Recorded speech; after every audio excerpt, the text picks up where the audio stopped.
Alright boys, welcome back to another tier list video. Today we are going to be tiering the pseudo legendary Pokemon, so it's probably going to be a little bit of a shorter tier list.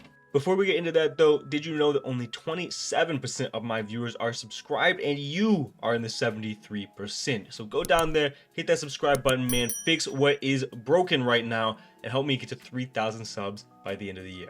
Pseudo legendaries are usually fantastic in most formats given the fact that they have stats that rival those of legendaries with 600 BST, but some of them fall a little short, and today we're going to be dissecting that and we're going to be talking about what falls short, what is very good value for where it is on a draft league board. Draft league board. That's hard to say. Let's stop talking. Let's just jump right in. Let's go ahead and throw Dragapult in S tier. I think there's very little conversation that needs to happen with this. It usually isn't even allowed anymore, especially not in 8-mon. I will admit though, I don't really play a whole lot of 8-mon. But Dragapult is a very good Pokemon. It can Dragon Dance and Dragon Darts through everything. It also has some very nice sets like Sub-Willow Hex. It's fast Light Screen. Its speed tier makes it an extremely fast pivot. It's just a very tough Pokemon to kill, and it cleans up kills very, very nicely and forces so much prep. And Ghost is one of the most spammable types in this generation. Alright, the next Pokemon that I want to talk about that I think is pretty obvious that I like, but unfortunately is not very good, is going to be Goodra. Power creep has not been very kind to Goodra. Its stats are not as good as you want them to be, and being pure dragon does it no favors. If it was part water or part poison like it probably should be, this Pokemon would probably be a lot better, but unfortunately it just falls a little bit flat. It's a really good Spadef stat, but no way to recover, which is also probably another hindrance towards it. And it also has a very okay speed stat of, I believe, 80? Yes, of 80. And it doesn't hit very hard with a base 100 attack and base 110 special attack. I want Goodra to be better, but given where it is on the draft board, like 10, 11 points or whatever the case may be, and comparing it to all of the other Ubers, it's like very clearly the worst Uber on this list. It's not unusable though. I definitely do not think it's unusable, and that's why there's no F tier. But unfortunately, it is going to be in that D tier. Next up, we'll just go right beside it. Goodra Hisui is probably a little bit better. Having a secondary typing definitely helps. Steel isn't necessarily the typing it wanted, because it being your steel type is not something you really want on a team this generation, because it doesn't resist fairy, it doesn't have rocks, not even spikes. It doesn't hit the checkboxes that a steel type wants. And honestly, you could even put this in D tier alongside Goodra. I just think it's just slightly better because of that dual stab, making it a little tougher to deal with offensively or defensively, I guess. I don't know, interchangeable, I suppose. All right, the next one I want to talk about is going to be Terra Ban Dragonite, who I think is not very good. I think it's usable, I don't think it's bad, but I feel like you're usually better off spending your points elsewhere. It's a Pokemon that's probably going to be locked into boots most week because of the fact that it does have multi-scale and removals pretty far and few between this generation. And Dragonite is just not as good as the point value would entail with 14, 15 points, 13 points, however many points you want to say it is. It's usually, you're probably better off getting something else because it doesn't really provide any utility and it's strictly a breaker, but it can be both physical and special. It definitely has its positives, but I think it's definitely still C tier. And you know what? I changed my mind. We're moving Hisui and Goodra down to D tier. Sorry, buddy.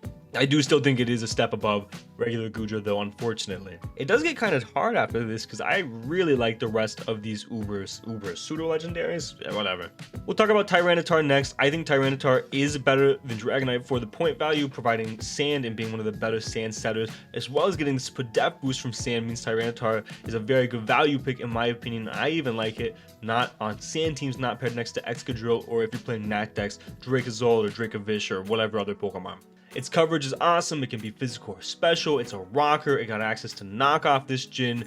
It has Dragon Tail, Roar, it has Taunt, it has access to Dragon Dance, Rock Polish. It's a Pokemon that has a lot of good attributes and very good stats, but the negative for this Pokemon is going to be its typing, being Rock Dark. Defensively is horrendous. It is weak to everything. It's got a 4 times weakness to fighting. It's weak to ground. It's weak to so many, even it's a rock type, so rock doesn't resist bug, so it's weak to bug and U-turns. It's tough because of the typing, but I do still think the value that it provides, given where it is on the board, is better than the value Dragonite provides given where it is on the board.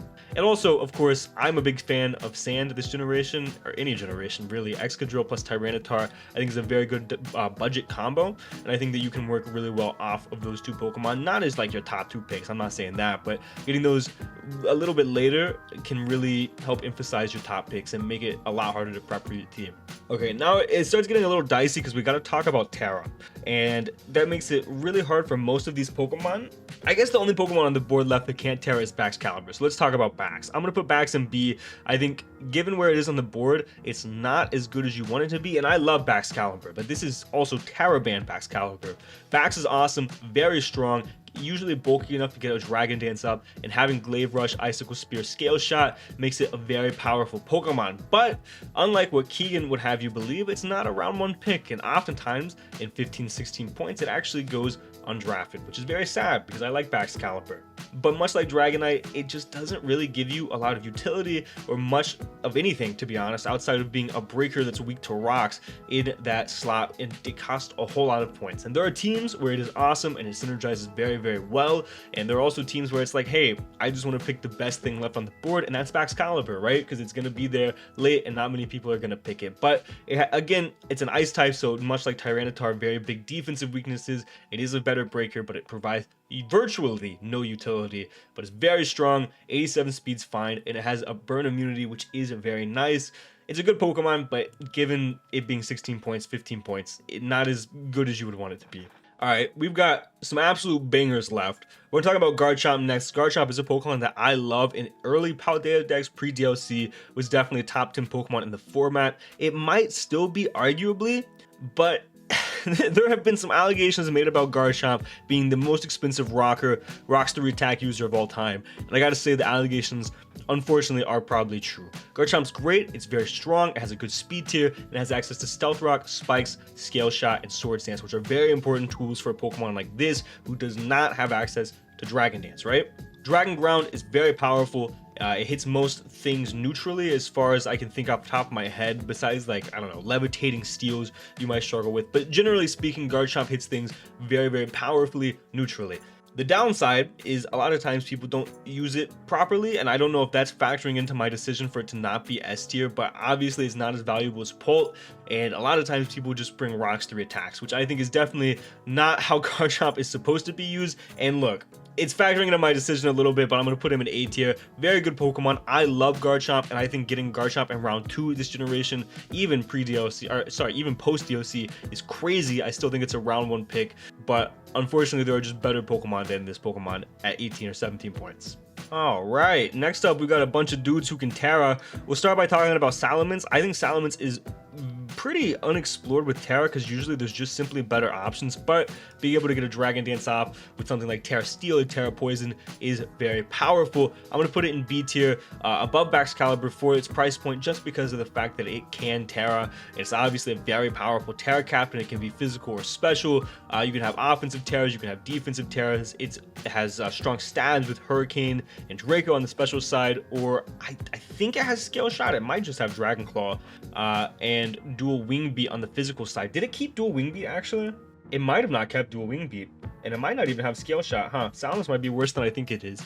It's good. It's a good Pokemon. I'm moving on because I clearly don't know what I'm talking about with Salamence. I don't have enough experience with it, but I would say it's definitely in the B tier. Whether you want to put it above or below Baxcalibur, given the fact that it can Tera, is up to you, I suppose.